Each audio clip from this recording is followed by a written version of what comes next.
Halo semuanya, perkenalkan nama saya Muhammad Irfan Maudin Abbas, NIM 25000242444. Dalam video kali ini, kita akan membahas perkembangan sosiologi hukum, mulai dari aliran pemikirannya hingga tokoh-tokoh besar seperti Durkheim, De Guy, Weber, Rousseau, dan lain-lain. Sosiologi hukum membantu kita memahami bagaimana hukum tumbuh, berubah, dan berfungsi di dalam masyarakat. Sosiologi hukum adalah cabang yang meneliti hubungan antara hukum dan masyarakat. Ia tidak hanya melihat hukum sebagai aturan tertulis, tetapi juga sebagai gejala sosial yang hidup yang dipengaruhi oleh nilai budaya dan struktur sosial. Ada dua pendekatan besar.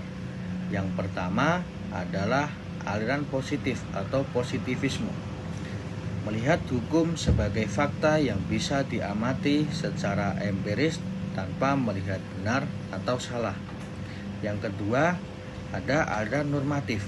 Aliran normatif adalah aliran yang memandang hukum sebagai nilai yang mengandung keadilan dan moralitas sosial.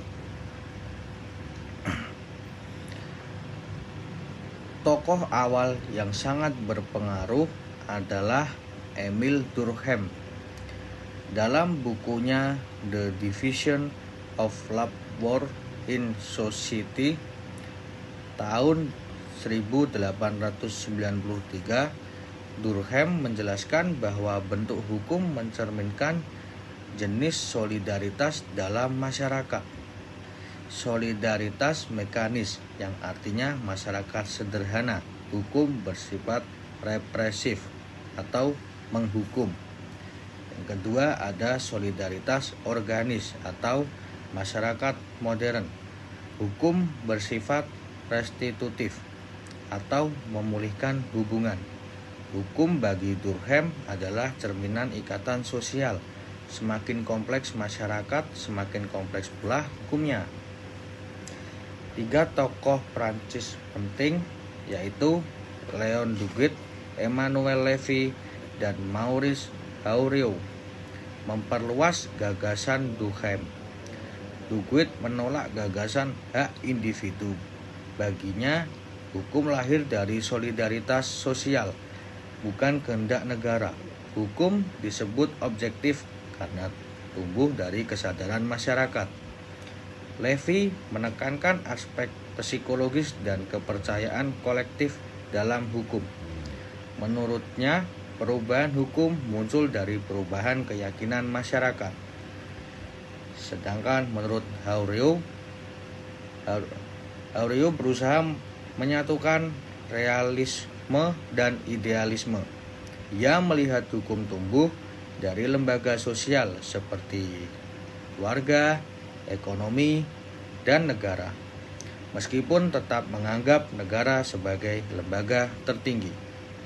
Dari Jerman muncul dua tokoh, Max Weber dan Eugen Ehrlich.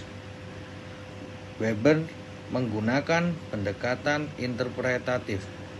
Ia memandang hukum sebagai aturan sosial yang bisa dipahami melalui pemaknaan tindakan manusia. Hukum bukan hanya teks, tapi juga interaksi sosial. Ehrlich memperkenalkan konsep living law, yaitu hukum yang benar-benar hidup di masyarakat, bukan sekedar hukum tertulis. Ia menilai dogmatis hanya menyentuh kulit luar realitas sosial. Sosiologi hukum baginya harus menggali kenyataan hukum yang spontan dan nyata dalam kehidupan sosial.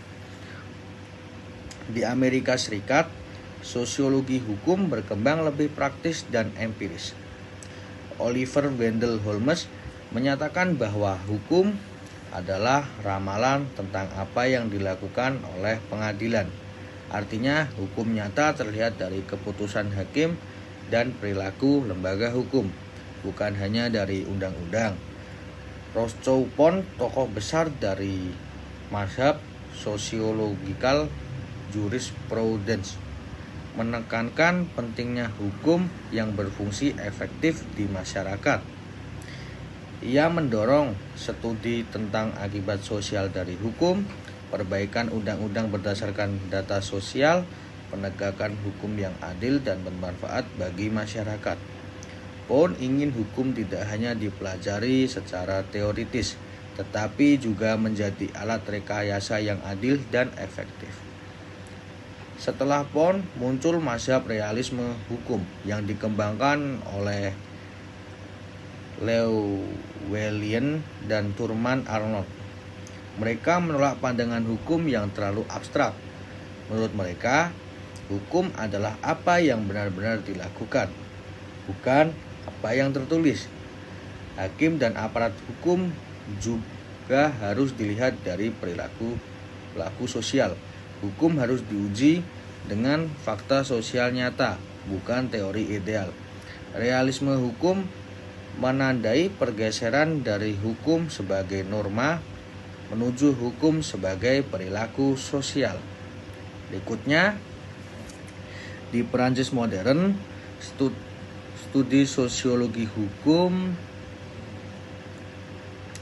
berkembang melalui pengamatan empiris terhadap perubahan sosial, seperti perbedaan antara hukum negara dan hukum kelompok. Tokoh seperti Maxime Leroy menekankan pentingnya melihat hukum sebagai bagian dari dinamika sosial kontemporer.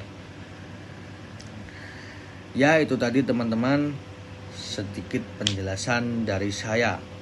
Kesimpulannya, sosiologi hukum berkembang dari dua arah besar.